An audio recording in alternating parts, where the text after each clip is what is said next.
Well, we are discussing paper discussion क्या gravitation. Gravitation का जो टेस्ट हुआ था उसमें 10 क्वेश्चंस को प्रीवियस क्लास में हम लोग कर चुके हैं और अभी जो 10 क्वेश्चंस और बचे हैं उनको हम लोग डिस्कस करेंगे। इसका पेपर वेबसाइट पर अवेलेबल है?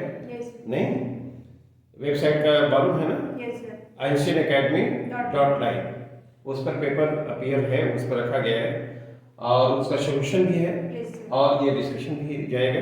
राइट, 11 में क्या है देखो तो ये अर्थ है, क्या दिया है इनफॉर्म सॉलिड स्फीयर। अच्छा, सॉलिड स्फीयर है और इसका मास m है, राइट, Yes. और इसका रेडियस क्या है r, इसका रेडियस है r। एक पॉइंट p1 है स्फीयर सरफेस के भीतर है r2 पर और एक पॉइंट p2 है जो सरफेस से बाहर है r/2 डिस्टेंस पर। Yes. ठीक, यहाँ पे intensity gravitational field intensity E1 है और यहाँ पर क्या है E2 है। तो पूछ रहा है कि E1 E2 का रेशियो क्या होना चाहिए। तो बताओ तुम, सरफेस के भीतर यदि रहता है तो E = gm/r³ Yes, sir. आई इंटू स्मॉल r। सेंटर से r स्मॉल r डिस्टेंस पर नहीं, सरफेस के भीतर के लिए जो ग्रेविटेशनल फील्ड इंटेंसिटी होती है वो gm/r³ स्मॉल r। तो यहाँ से ये जो डिस्टेंस होगा, यहाँ से r/2 है तो ये r/2 होगा। Yes, sir. तो यहाँ स्मॉल r क्या है r/2। तो E1 हम लिखेंगे यहाँ पर E1 तो gm/r³, राइट, Yes, sir. नहीं, और ये क्या होगा r/2। बोलो ये कितना हो जाएगा gm/2r²। क्यों? Yes, sir. P1 को जो ग्रेविटेशनल फील्ड इंटेंसिटी होगी gm/2r²। Is it alright? Yes, sir. अच्छा, ये जो P2 पॉइंट है क्या स्फीयर से बाहर है? Yes. और बाहर के लिए हम लोग E के लिए क्या पढ़े हैं? E = gm/r², है ना? यदि पॉइंट P स्फीयर के सरफेस से बाहर हो तो ग्रेविटेशनल फील्ड इंटेंसिटी का वेरिएशन gm/r² से दिया जाता है। Yes. हम लोग पढ़ा है where small r is the distance of the point from the center of the sphere। तब यहाँ पर r क्या होगा? r जो होगा देखो यहाँ से यहाँ तक r है Yes. और यह r/2 है तो कितना हो जाएगा 3r/2। तो यहाँ हम r का जो वैल्यू होगा gm/3r/2 नहीं, ऐसा स्क्वायर कर देंगे। ठीक है, तो क्या ऊपर 4 हो जाएगा? Yes, sir. 4gm/क्या 9r², ये तो हो जाएगा। Yes. क्यों? E1 E2 मालूम हो गया ना? Yes, sir. E1 देखो तो gm/2r² और ये क्या E2 = 4gm/9r²। तो E1/E2 लिखना है तो E1/E2 देखो क्या होना चाहिए? E1/E2 दोनों का रेशियो चाहिए ना? Yes, sir. E1/E2 तुम इसमें उसे डिवाइड करो, 9 ऊपर चला जाएगा Yes. क्यों? Yeah. और 4 ये 8, 9/8 होगा। Yes, sir. 9/8 कौन सा ऑप्शन करेक्ट है? Option number D. Option D is correct. क्यों? Option D is correct, 9/8। Is it alright? Yes, sir. तो हम लोगों को ये याद रखना होगा कि स्मॉल r डिस्टेंस सेंटर से डिस्टेंस के साथ ग्रेविटेशनल फील्ड इंटेंसिटी कैसे वेरी करता है। नहीं, तो ये हम लोगों को मालूम होना चाहिए। Yes. और याद रखना होगा जो हम कंडीशंस लिखवाए हैं और रिलेटेड जो ग्राफ्स है उसको भी हमने प्लॉट किया था। Right, now let us consider the next problem. Next problem में क्या है?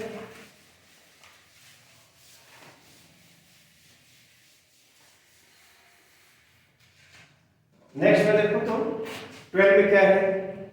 If the density remaining the same, the radius of the earth is increased by 20%, then the fractional change in the acceleration due to gravity of the surface of the earth will be। Yes. Surface of the earth g जो होता है वह gm/क्या r²। अर्थ के surface पर acceleration due to gravity g is given by gm/r²। m क्या है? मास of the Earth और r क्या है? Radius of the earth. Right, अब कहता है कि इसमें क्या कर रहा है? Density remaining the same radius of the Earth. तो डेंसिटी के टर्म इसको एक्सप्रेस कर दिया है। Yes, sir. तो यहाँ पर g लिखे हैं, r स्क्वायर लिख दिया है, Yes, sir. क्यों 4/3 पाई r क्यूब रो। Rho. देखो तो Yes, sir. क्या आपके मास में लिख सकते हैं, Yes, sir. ये r क्यूब है, ये r स्क्वायर है, 4/3 पाई g, क्यों r इनटू रो होगा क्या, Yes, sir. बोलो तो। Yes, sir. डेंसिटी के टर्म में acceleration due to gravity of the surface of the earth क्या इस तरह से एक्सप्रेस कर सकते हैं। इसमें क्या किया गया है, डेंसिटी, ये radius of the earth, density remaining the same radius of the earth, density remaining the same. तो डेंसिटी को सेम रखा गया है, r को चेंज करना है, तो यहाँ पर g क्या तुम k टाइम्स नहीं r लिख सकते हो, 4/3 पाई g रो, ये सब कांस्टेंट हो गया, हाँ। उसकी जगह पर k रख दिया जाए तो केवल r ही बदल रहा है ना। Yes, sir. तो g डैश हम लिखें तो that's equal to k times r dash, Yes, sir. और r डैश कह रहा है क्या किया हमने 20% हमने इंक्रीज कर दिया है, तो 20/100 i इंटू r होगा, Yes, sir. क्यों r प्लस r/5 होगा, Yes, sir. तो क्या यह 6r/5 हो जाएगा, Yes, sir. क्यों हाँ. नहीं। तो तुम g डैश बाई g लिखना चाहो तो क्या लिखोगे, यहाँ पर r डैश बाई r लिखेंगे ना हम लोग, Yes, sir. r dash by r लिखेंगे, तो r डैश बाई r हो तो r डैश बाई r कितने बराबर होगा, r डैश बाई r क्या 6/5 होगा, Yes, sir. नहीं। हाँ. क्या एक्सेलरेशन ड्यू टू ग्रेविटी में फ्रैक्शनल चेंज पूछा है, Yes, sir. फ्रैक्शनल चेंज पूछा है, राइट। तो फ्रैक्शनल चेंज के लिए हम क्या करेंगे, फ्रैक्शनल चेंज के लिए बहुत साधारण बातें हम करेंगे। हाँ, दोनों तरफ वन सब्ट्रैक्ट कर रहे हैं, चाहे g डैश बाई g नहीं -1 और 1 घटाए तो क्या 1/5 होगा, Yes, sir. तो यही g डैश माइनस g, ये लिखने का डिटेल हमने मैंने लिख दिया Yes. कैलकुलेशन, ये delta g by g, Yes, sir. ठीक है ना, and this will equal to 0.2, 2. क्या इसे कहते हैं एक्सेलरेशन ड्यू टू ग्रेविटी में fractional change, change in the acceleration due to gravity divided by origin. तो डेल्टा g बाई g जो हुआ this will be called fractional change. तो पहला था कि डेंसिटी के टर्म में एक्सेलरेशन ड्यू टू ग्रेविटी के लिए जो एक्सप्रेशन है उसको एक्सप्रेस कर लेंगे, रो को कांस्टेंट रखा है तो केवल r वेरी कर रहा है, तो r कैसे वेरी कर रहा है तो दिखा दिया है, इस तरह से कैलकुलेशन कर हम निकाल सकते हैं। कौन सा ऑप्शन करेक्ट है, Option number option C, C. Option C is Correct. Right, 0.2। 2. देखो ये पॉजिटिव आया है, delta G by G positive है, इसका मतलब इंक्रीज करेगा, Yes, sir. यदि यह नेगेटिव आता है तो इसका मतलब Decrease इंक्रीज करेगा, तो ये क्या करेगा, Increase.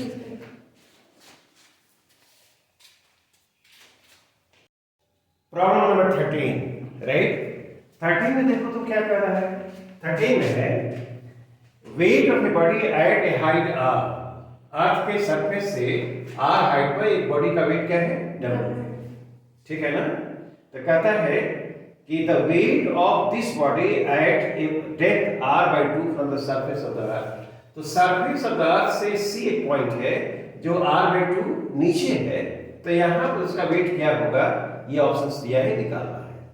अच्छा बताओ तो वेट w कितने के बराबर होगा, w, और मान लो w ये लिखना है तो m मास m है तो g b होना चाहिए, क्या हाँ.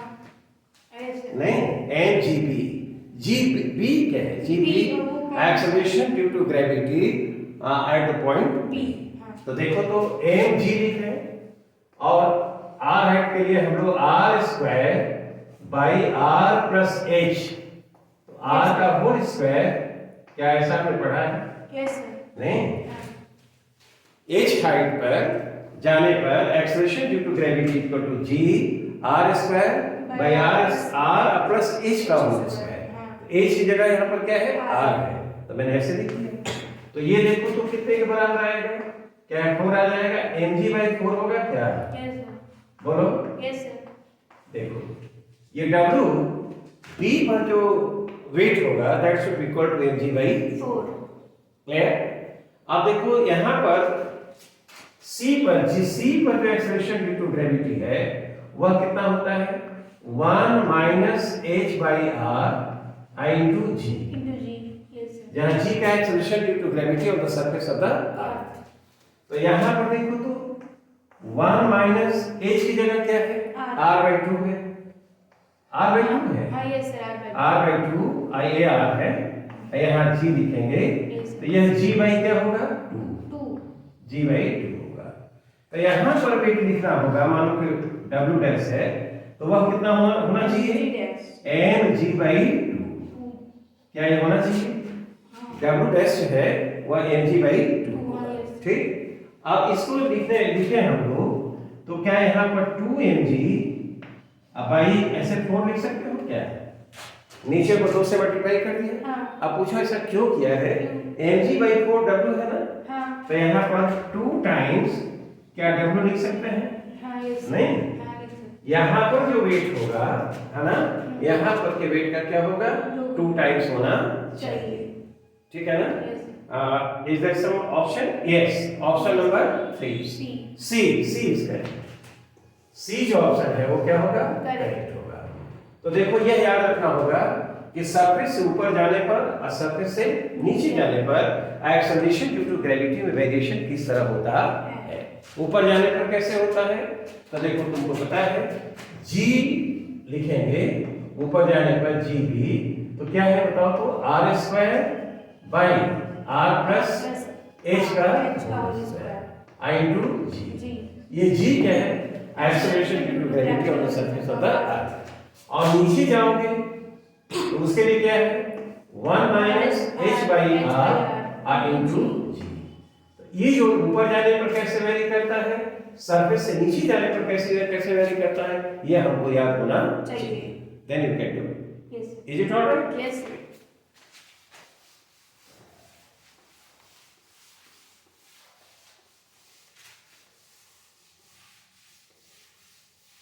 ये देखो तो प्रॉब्लम 14 में क्या दिया है, 14 में देखो एक स्फेरिकल शेल है जिसका रेडियस 2r है और एक सॉलिड स्फीयर है जिसका रेडियस r है और दोनों का मास सेम है, इसका मास और इसका मास क्या है सेम है। हमसे क्या पूछा गया है, total gravitational potential at the centre of the sphere. Yes, sir. Total gravitational potential हमसे पूछा जा रहा है कि C पर क्या होना चाहिए। तो यहाँ पर gravitational potential due to the spherical shell plus gravitational potential at C due to the solid sphere, Yes, sir. ठीक। तो ये देखो तो हम क्या V equal to V1 plus V2 लिखेंगे, Yes, sir. है ना। V1 क्या है, स्फेरिकल शेल के कारण C पर पोटेंशियल, ये जो C पॉइंट है क्या स्फेरिकल शेल के भीतर पड़ेगा, Yes, sir. स्फेरिकल शेल के भीतर पड़ेगा तो यहाँ पर माइनस g मास और उसका रेडियस 2r, क्या ये होना चाहिए Yes, sir. सरफेस पर, स्फेरिकल शेल के सरफेस पर या भीतर किसी पॉइंट पर जो ग्रेविटेशनल पोटेंशियल होता है minus g mass by radius. Radius, yes, sir. तो यहाँ माइनस g m उसका मास रख दिया और स्फेरिकल शेल का रेडियस क्या है 2r. Is it all right? So this is the gravitational potential at C due to the spherical shell. अब देखो सॉलिड स्फीयर के कारण, सॉलिड स्फीयर के कारण V2 है, क्या स्फीयर के भीतर जो पोटेंशियल होता है वो कैसे वेरी करता है, तो इसको याद तो होना चाहिए Gm बाई, है ना, ये है 2r³ ब्रैकेट में 3r square minus small r square, Yes, sir. ठीक है ना। सॉलिड स्फीयर के भीतर किसी पॉइंट पर ग्रेविटेशनल पोटेंशियल का वेरिएशन इस तरह से होता है, जहां स्मॉल r क्या है, the distance of the point from the centre of the sphere, ठीक है ना। यदि स्मॉल सरफेस पर जाओगे तो स्मॉल r क्या हो जाएगा, कैपिटल R रखो तो 2r स्क्वायर हो जाएगा, नीचे 2r³ है तो माइनस Gm बाई r आ जाएगा, है ना। सेंटर पर जाओ तो वहां पर देखो r स्क्वायर जो होगा ये कैपिटल R स्क्वायर हो जाएगा, Yes, sir. है ना। तो ये जो आएगा ये 2. ये नहीं सेंटर पर 0 हो जाएगा, ये 0 हो जाएगा तो 3r स्क्वायर आ जाएगा, 3r स्क्वायर आएगा। तो यहाँ पर देखो यार पे तो ये कैंसिल होगा, तो 3/2 GM/r हाँ सरफेस पर जितना होता है उसका 3/2 टाइम्स हो जाएगा, राइट। तो ये एक्सप्रेशन हमको याद रखना चाहिए। अब देखो ये कहाँ पर है, क्या यह पॉइंट ये सॉलिड स्फीयर के सेंटर पर है, तो सेंटर के लिए r का वैल्यू क्या होगा 0। तो यहाँ पर r का वैल्यू 0 रखेंगे, तो माइनस GM/2r³ क्या और 3r स्क्वायर माइनस 0, ठीक।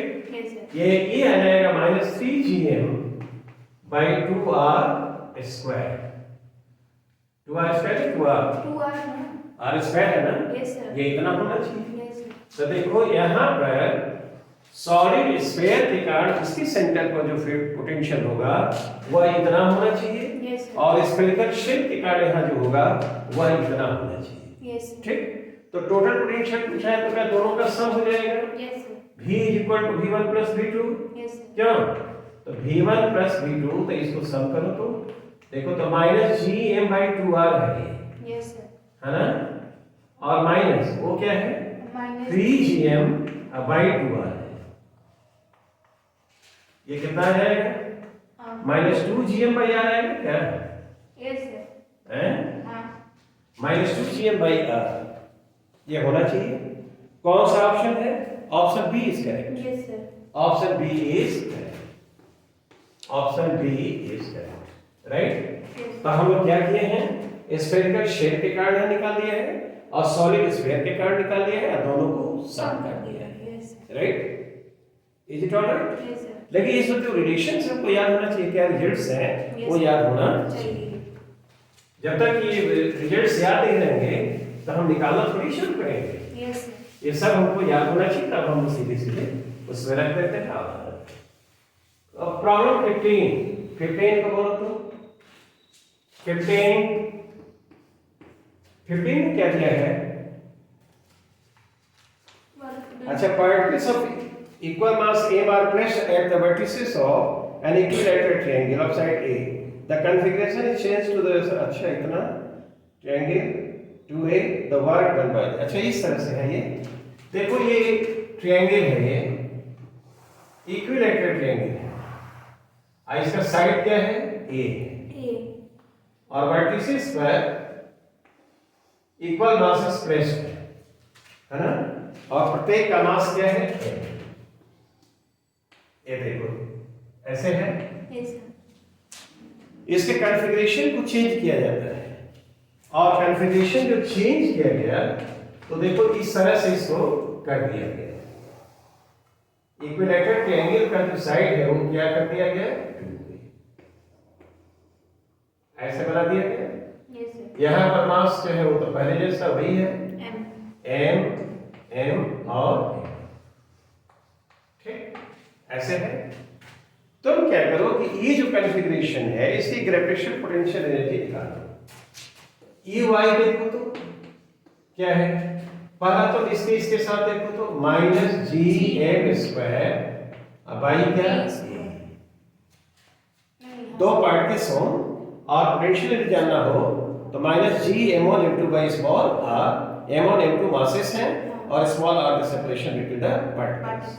तो a मासेस है तो Gmm m² हो गया, और सेपरेशन क्या है a, तो इसका इसके साथ हो गया, और फिर इसका इसके साथ देखो तो माइनस Gm² बाई a, क्या ये हुआ, अब चलो यहाँ पर क्या इसके साथ हो चुका है, तो इसका इसके साथ बोलो तो माइनस Gm² बाई a, ठीक। अब तुम ये यहाँ पर चलो, क्या इसका दोनों के साथ हो चुका है, यस सर स्टॉप। तो ये कितने बराबर होगा, -3 Gm² by a। Potential energy इस कॉन्फ़िगरेशन की ये होनी चाहिए। अब जब सेपरेट किया और कॉन्फ़िगरेशन को चेंज किया, अब म्यूचुअल सेपरेशन अब क्या हो गया, 2a हो गया। ये ऐसे कहेंगे कि इक्विलैटरल ट्रायंगल का जो साइड है वो हमने इंक्रीज कर दिया है। तो आप देखो तो UF कितने के बराबर हो जाएगा, क्या यही लिख देंगे, a की जगह 2a कर देते हैं, -3 Gm² बाई क्या, ये 2a हो राइट। Yes, sir. तो इनिशियल पोटेंशियल एनर्जी वही और फाइनल पोटेंशियल एनर्जी सिस्टम की क्या है, यू है। तो required work to be done है W should be equal to UF माइनस U I. नहीं। Yes, sir. तो यहाँ पर minus 3GM Square. By 2A है ये, हाँ. क्या Yes, sir. Minus minus 3GM square, अब भाई क्या होगा, A. क्या ये होना चाहिए, नहीं। तो इसको तुम सॉल्व करो तो GM स्क्वायर बाई A होगा और माइनस क्या 3GM स्क्वायर बाई क्या 2A आया ना। हाँ. तो ये कितने के बराबर हो जाएगा, 3GM स्क्वायर 2A, क्या नहीं। Yes, sir. उसको सेपरेट करने में इतना वर्क करना पड़ेगा।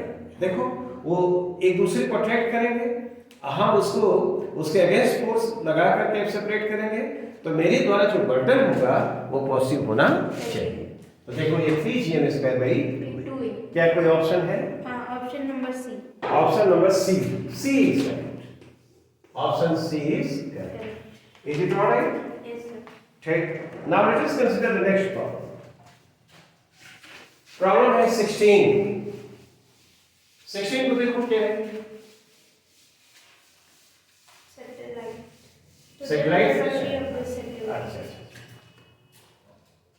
16 में देखो इसमें सब रिजल्ट्स हम लोगों ने किया है और सभी को एक विशेष फॉर्म में हमको रखना है, और जो पूछा गया है उसको सबको यहाँ पर हम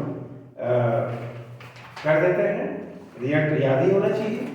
देखो ये अर्थ को हमने बना दिया, अर्थ है राइट, Yes, sir. अर्थ का सेंटर है, रेडियस r है, और ये देखो ऑर्बिट है सैटेलाइट के लिए, दिस इज द सैटेलाइट, क्या Yes, sir. नहीं। और सैटेलाइट के मास को तुम m मान लो, स्मॉल m, इसका मास क्या है, m है, और ये h है ये, ठीक है ना। Yes. यहाँ पर देखो ये दिया होगा, h जो है इसमें दिया है r, इसका मतलब कि जो ऑर्बिट है वह अर्थ के सरफेस के करीब है, हाँ, और नहीं। h is very small, very very less than r। R. तो कहता है पहले कि orbital velocity of the satellite will be, तो देखो तो सरफेस पर g जो होता है acceleration due to gravity gm by r square, पहले ये हम लोग देख रहे हैं, ठीक है ना। तुमको पता है mv स्क्वायर बाई r, नजदीक के लिए लिखें, Yes, sir. नहीं। हाँ. तो gmm by r square, Yes, sir. Small r लिख रहे थे, Yes, sir. यहाँ पर स्मॉल r की जगह ये जो r होगा है ना, वो r प्लस h लिखा था, Yes, sir. तो ये r जो होगा वो क्या r के बराबर हो जाएगा, Yes, sir. इसलिए कि h बहुत छोटा है, हाँ. नहीं। तो ये v बराबर क्या आएगा, Root GM by R. हाँ m से m कैंसिल कर दिया, रूट gm बाई क्या R. ठीक है ना। Yes, sir. इसको लिखो तो रूट हो गया gm बाई r स्क्वायर, यहाँ पर r ऐसे लिख सकते हो क्या, Yes, sir. नहीं। gm by r square r, gm by r square क्या है, small g, Small g. Acceleration due to gravity of the surface of the, Earth. तो ये जो हुआ, क्या इसको तो हम लिख सकते हैं रूट जी r, Yes, sir. नहीं। और ये v क्या है, ऑर्बिटल वेलोसिटी, v को क्या कहते हैं, Orbital ऑर्बिटल वेलोसिटी, नहीं। Yes, sir. इतनी वेलोसिटी स्पीड से ये जो है सैटेलाइट अपने ऑर्बिट में मूव कर रहा है, तो ये तो करेक्ट है, Yes, sir. Root over G R होगा। सेकंड पूछ रहा है टाइम पीरियड, टाइम पीरियड का मतलब कि time taken in A complete revolution, नहीं। Yes, sir. तो एक रिवॉल्यूशन जो समय लगेगा वो कितना होगा, 2 pi. हाँ ये t लिखेंगे तो t is equal to 2 pi r, क्या हाँ. बाई भी होना चाहिए, Yes, sir. तो 2 पाई r, अभी की जगह ये लिखते हैं, Root GR. हाँ ये भी लिख सकते हैं, भी यही है ना, Yes, sir. इसी लिखा जाए, नहीं। हाँ. क्या ये भी ये तो भी बराबर इतना है तो उसको लिख देते हैं Yes, sir. रूट जी है, क्या और कैसे क्या जरूरत है, कैसे हो गया ये? Yes, sir. तो 2 पाई रूट ओवर ऐसे लिख दिया जाए तो r को भीतर ले जाओ तो r square by G R होगा क्या? Yes, sir. एक कैंसिल हो गया तो 2 पाई रूट ओवर कितना आ जाएगा? r by GM. Is it visible? Yes, sir. Is it visible? Yes. Right. तो ये जो t होगा वो root over 2 pi root over r by g। G. क्या this is also alright? Yes, sir. ये भी करेक्ट है। तो टाइम पीरियड इतना होना चाहिए। थर्ड में देखो टोटल एनर्जी के लिए एक्सप्रेशन निकाला जाए। टोटल एनर्जी कितनी होगी? सैटेलाइट की टोटल एनर्जी लिखें तो हाफ mv स्क्वायर Plus क्या G. माइनस पोटेंशियल एनर्जी हाँ, GM. gmm by R. क्या ये होना चाहिए? Yes, sir. नहीं v कितने के बराबर है बोलो? P है root over over GM by R. अब उस मतलब को gr लिख दो। GR. Yes. gr के स्क्वायर करोगे तो GR हो जाएगा। gr हो जाएगा। उस टर्म में लिखा है तो gr होना चाहिए हाँ, माइनस यहाँ पर ये जो gm बाई r है हाँ, तो gm बाई r स्क्वायर लिखो। हाँ, r से ऊपर तो वो क्या आएगा? gr आएगा हाँ। तो वो mgr हो जाएगा। Yes, sir. नहीं हम्म, और इसको लिखा जाए तो कितना हो जाएगा बोलो? माइनस हाफ mgr होगा क्या? Yes, sir. नहीं हाँ, small G expression due to gravity के टर्म में उसकी टोटल एनर्जी जो आएगी माइनस हाफ mgr होनी चाहिए। चाहिए। Half mv square gmm by r ये Yes, पोटेंशियल एनर्जी है, ये क्या है? Kinetic kinetic. energy. ये भी ऑर्बिटल वेलोसिटी है तो हाफ m और ऑर्बिटल वेलोसिटी रूट gr आएगा GR. उसका स्क्वायर करेंगे तो ये हो गया। और ये g कैपिटल m नहीं बाई r है तो r स्क्वायर कर दिया तो gm बाई r स्क्वायर और r कैपिटल r यहाँ रखते हैं तो gm by capital r square कितना हो जाएगा? स्मॉल g हो जाएगा। तो क्या इतने बड़ा हो जाएगा? इसको Yes. करेंगे देता है ठीक है ना। तो ये जो टोटल एनर्जी होगी माइनस mgr बाई 2 होनी चाहिए। Yes. Right mgr by 2 Two. तो ये भी करेक्ट है। हाँ, this is also correct. yes, sir. अच्छा ये man sitting inside the satellite will feel himself weightless तो तीन तो करेक्ट है। चौथे के बारे में देखा जाए कि कोई आदमी यदि सैटेलाइट के भीतर बैठा है तो वो अपने को वेटलेस महसूस करेगा। करेगा। How it will be possible या ऐसा कैसे हो सकता है? What is the explanation? जरा इस पर बात करते हैं। तो तीन तो करेक्ट हो गया। Yes, sir. सर उसके भीतर जो बैठा है जरा उसके बारे में सोचो तो। देखो उसको कैसे एक्सप्लेन करें। यहाँ देखो ये आदमी यहाँ पर है ठीक है ना जिसका मास मान लो m0 है। तो पहले हम सैटेलाइट के बारे में सोचें। सैटेलाइट के बारे में सोचोगे m उसका मास है तो mv स्क्वायर बाई r हाँ, ठीक है ना।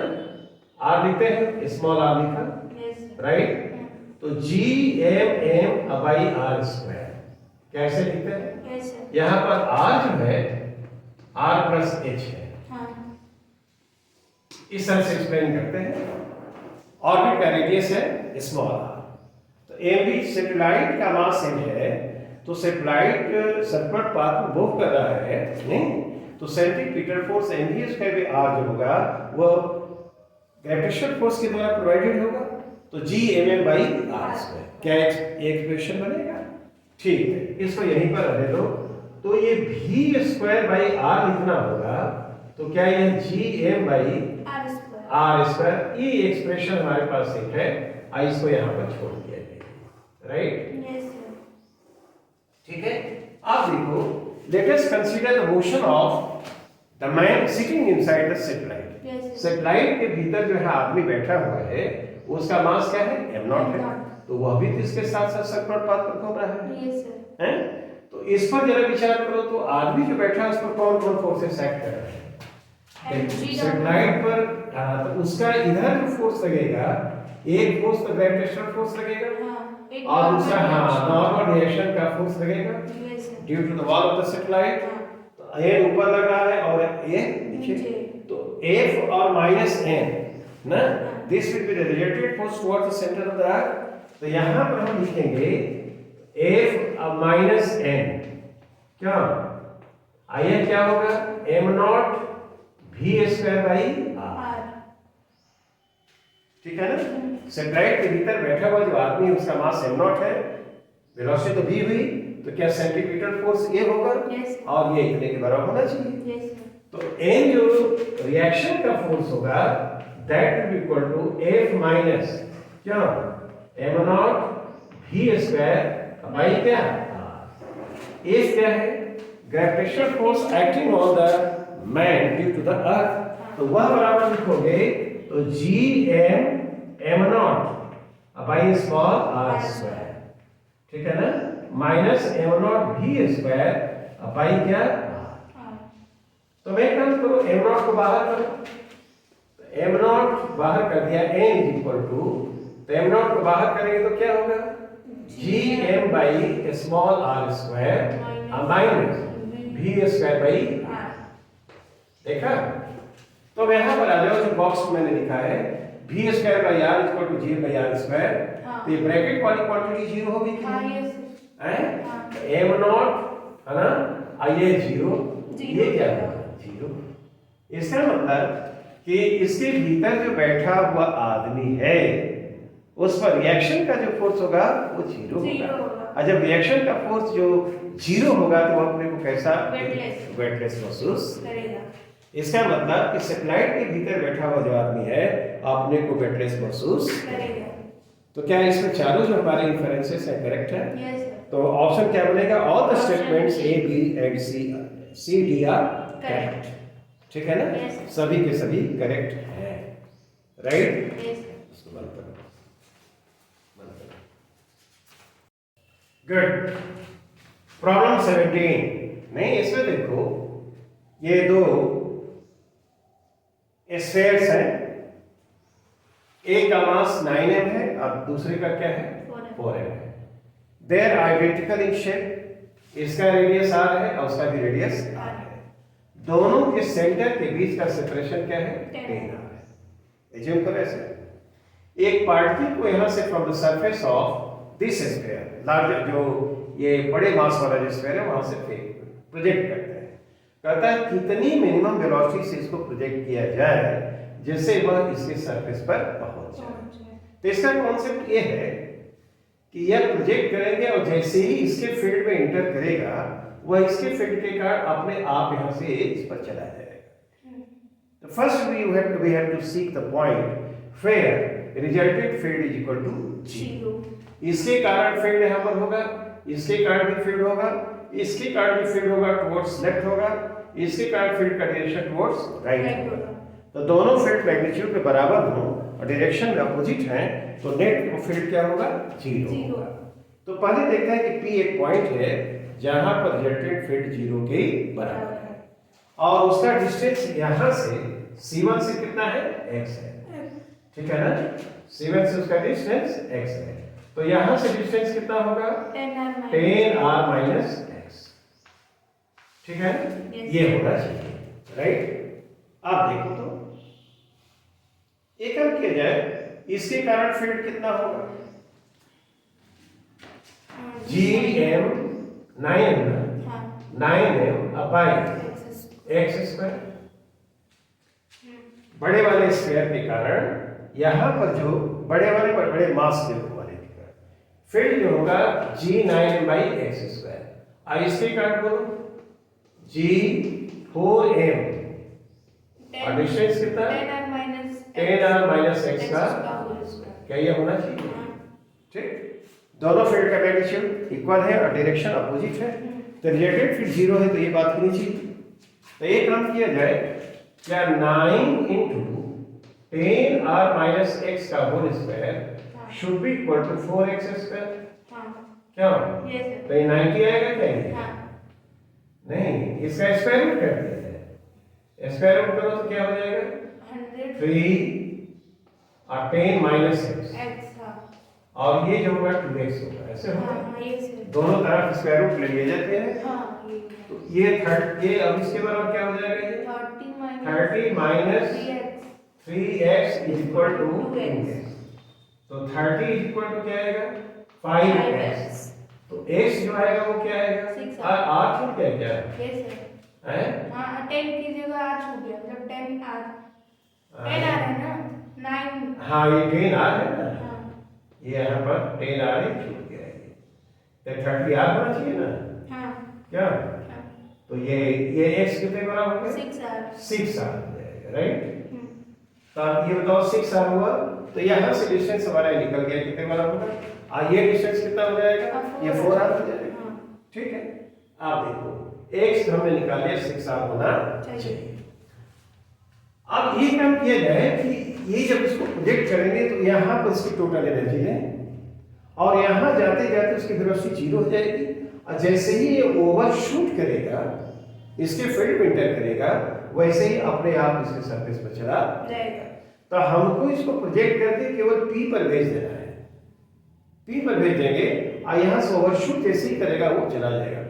यस तो P पर जाने के लिए तो ये काम करें कि यहाँ पर इसकी टोटल एनर्जी और यहाँ पर टोटल एनर्जी दोनों की ग्रेड कर दें। तो यहाँ पर टोटल एनर्जी क्या होगी? तो पहले देखो शुरू में बोलो उसकी काइनेटिक एनर्जी क्या है? Half mv square, right. इसके कारण पोटेंशियल यहाँ पर होगा तो minus G M M by क्या आर है ना, जी एम नहीं 9 ये 9 एम होना चाहिए, जी 9 एम बाई यहाँ से डिस्टेंस क्या है आर, तो पोटेंशियल ऐसे क्या हो गया। अब देखो तो ये जो हमारे पास स्फीयर है उसके कारण भी तो यहाँ पोटेंशियल होगा, तो उसके कारण पोटेंशियल कितना होगा जरा बताओ तो, माइनस जी 4 एम स्मॉल एम और वहां से डिस्टेंस कितना होगा 9 आर होना चाहिए। ये पूरा डिस्टेंस यहाँ से यहाँ तक क्या है 10 आर है, और ये डिस्टेंस आर है, तो सेंटर से यहाँ का डिस्टेंस होगा 9 आर होगा। I think this is all right, नहीं? तो इसके सरफेस पर इस पार्टिकल की जो प्रोजेक्ट कर रहे हैं उसकी काइनेटिक एनर्जी ये होगी, और इसके कारण पोटेंशियल होगा, फिर उसके कारण पोटेंशियल होगा, तो पोटेंशियल एनर्जी ये हो जाएगी। तो total energy of the particle on the surface of this sphere will be this much, ठीक। जब यहाँ पर पहुंचेगा तो उसकी काइनेटिक एनर्जी घटकर 0 हो जाएगी, तो काइनेटिक एनर्जी तो क्या हो गई 0, काइनेटिक एनर्जी 0 हो गई। अब इसके कारण पोटेंशियल क्या होगा यहाँ पर, तो उसको लिखो minus G 9 M by R, यहाँ से ये डिस्टेंस है ना, ये डिस्टेंस x का मतलब हुआ 6 आर, ठीक।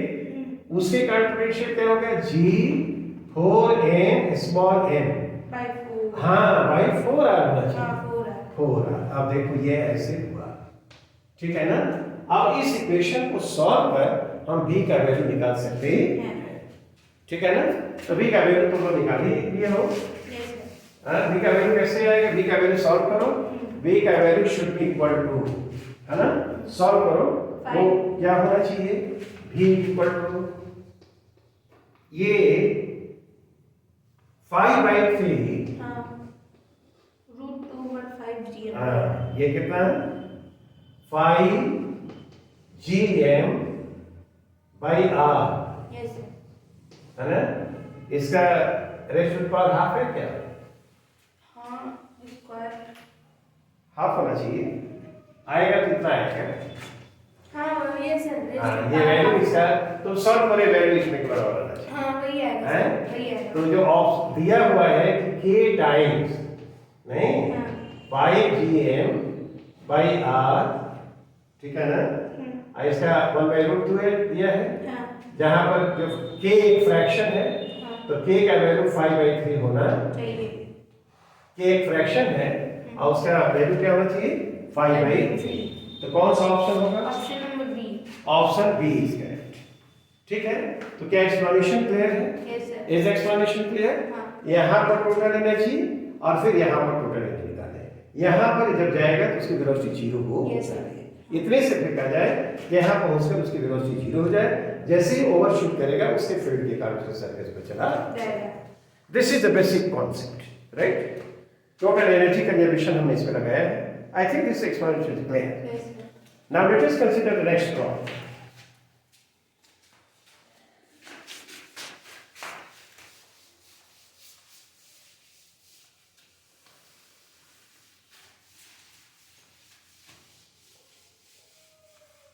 देखो तो नेक्स्ट में क्या है, प्रॉब्लम 18 को देखते हैं।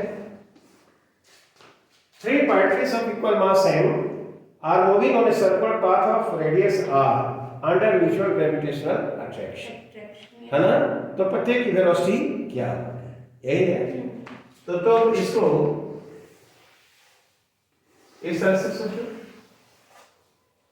ये सेंटर हो गया, नहीं, और ये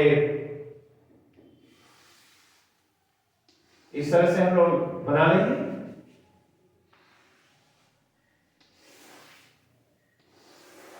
इक्विलैटरल ट्रायंगल के ये क्या है, वर्टिसेस पर है हमेशा ये are moving, these particles are moving on a circular path such that they are always at the vertices of an equilateral triangle, है ना? And this motion is due to mutual gravitational attraction, ठीक है ना? These particles are moving on a circular path such that they are always at the vertices of an equilateral triangle, okay? और ये motion किस वजह से हो रहा है, अंडर म्यूचुअल ग्रेविटेशनल फोर्स। ये देखो ये सेंटर हो गया, इसको वो कह दो। एक पर तो विचार को, प्रत्येक का मास क्या है, m है, प्रत्येक का मास m है, ठीक, राइट। ये देखो यह क्या होगा, ये रेडियस होगा, r है, radius of the circular path, ठीक। या ये एंगल 30 होगा, ये एंगल भी 30 होगा, ये पूरा 60 है ना। अच्छा, इसके कारण ट्रैक्शन का फोर्स ऐसे लग रहा है, इसके कारण ट्रैक्शन का फोर्स ऐसे लग रहा है, F है और F है, दोनों इक्वली होंगे, ठीक।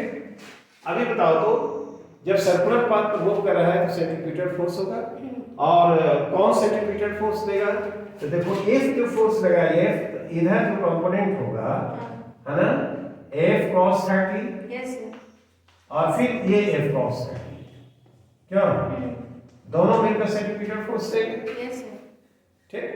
और इस पर ये जो फोर्स ऐसे उसका दूसरा कंपोनेंट होगा, ये कितना, F sin 30, नहीं, और ये भी क्या है, F sin 30, तो दोनों equal and opposite, they will cancel each other, ठीक। तो यही जो फोर्स लगेगा सेंट्रीपिटल फोर्स, तो सेंट्रीपिटल फोर्स क्या, mv², हाँ mv² by r, क्या यही होगा,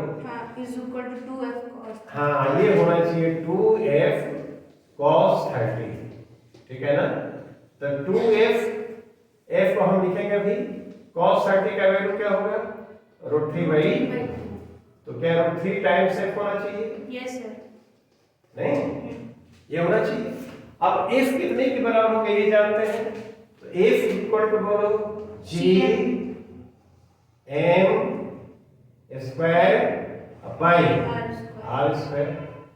यह डिस्टेंस यदि r मान लिया जाए तो, ठीक है ना। r को तो नहीं, r को कैपिटल R के टर्म में हमको मालूम होना चाहिए, तो तुम एक काम करो, ऐसे कर दो, है ना। यहां से यहां तक जो होगा क्या स्मॉल r/2 हो जाएगा, नहीं, ये पूरे को r माना है, तो ये r/2 हो जाएगा। r/2 कितने के बराबर होना चाहिए, r/2 should be equal to क्या, r cos 30 होगा क्या, देखो ये हमने यहां से ऐसे कर दिया, ये हो गया r/2, और ये कैपिटल R है, तो r/2 जो होगा r cos 30, right, from the trigonometry of the figure, तो r cos 30, r को बोलो, r cos 30 का वैल्यू √3/2, ठीक है ना। तो जो स्मॉल r आएगा वो √3 टाइम्स क्या r आना चाहिए, √3 times r, is it clear. तो जब ऐसा होना चाहिए तो यहां पर हम आ जाते हैं, तो gm² और r² कितना होगा, स्मॉल r², तो क्या 3r² होगा, बोलो, f is equal to gm² by 3r² होना चाहिए, ये आएगा। तब इसको जरा देखते हैं, उसको रख दिया जाए, रखने पर देखते हैं क्या आता है, इसको मिटा देते हैं, इसको मिटा देते हैं,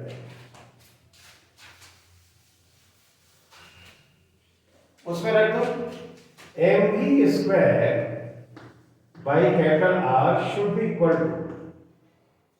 टू √3 टाइम्स f है, तो f की जगह क्या लिखते हैं इसको? GM square by 3 r। gm² क्या?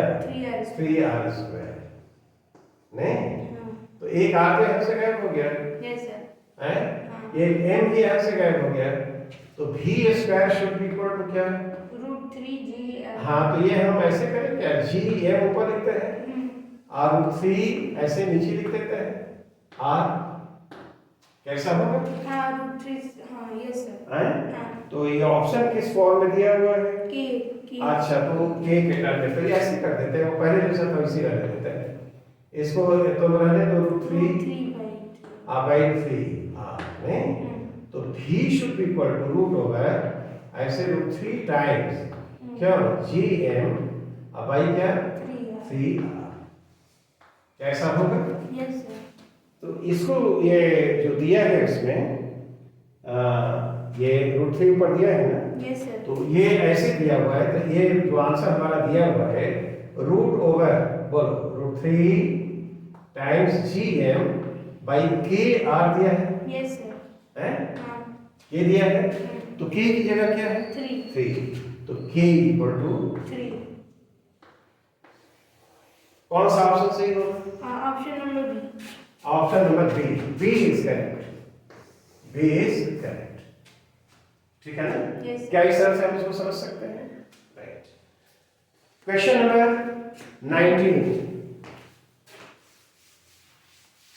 19 को पढ़ो, क्या दिया है?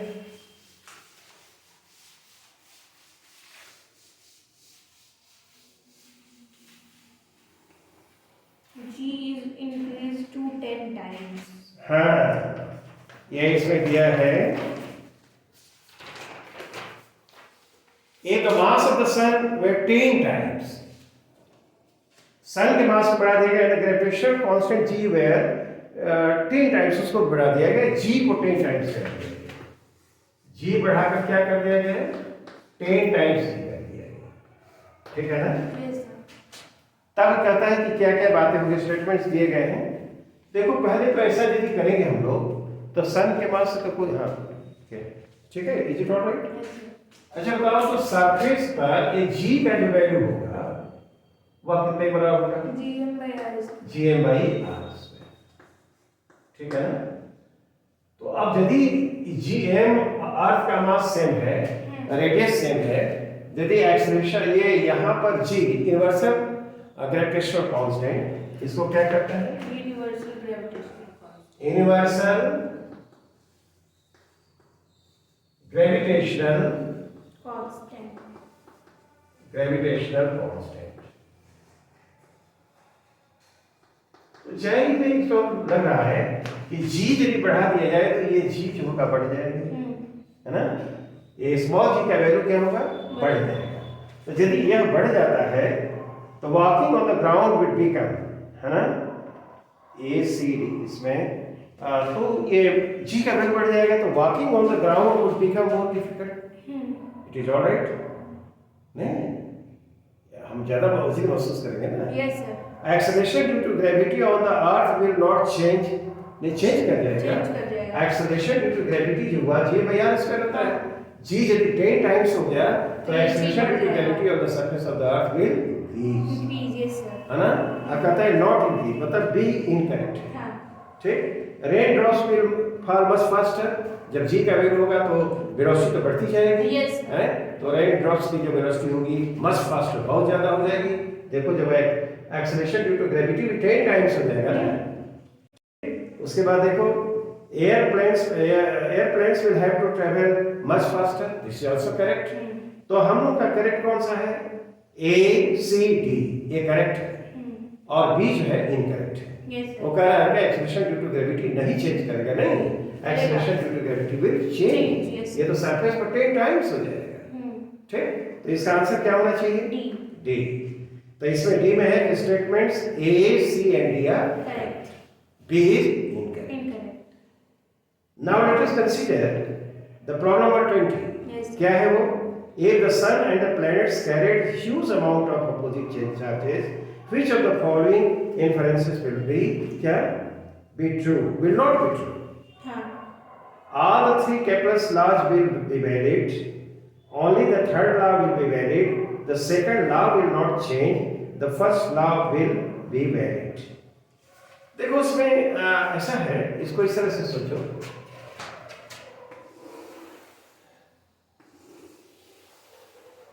क्या ये ऐसे एम का पोजीशन है, Yes. ये प्लेनेट का पोजीशन है? नहीं, मास सेम है, इसका मास सेम है, ये है प्लेनेट स्पेस मूव कर रहा है, ठीक नहीं? यहां पर ध्यान से देखो, इन दोनों के बीच कौन सा ग्रेविटेशनल फोर्स कैसा लग रहा है?